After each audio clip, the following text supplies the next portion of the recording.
Welcome guys, and today I'm going to show you how you can do a payment from Revolut to CaixaBank.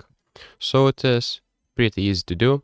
Just open up your Revolut bank app and go right here to the bottom of your screen, and then what you'll need to do is go simply right here where it says bank, or if you're doing an international payment, what you'll need to do is just simply go right here to international.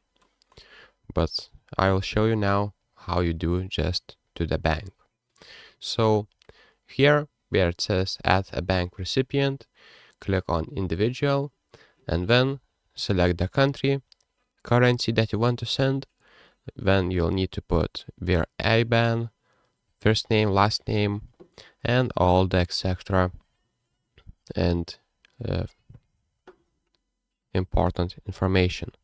So that's pretty much it, guys. That's how you do a transfer from Revolut to CaixaBank in few simple steps.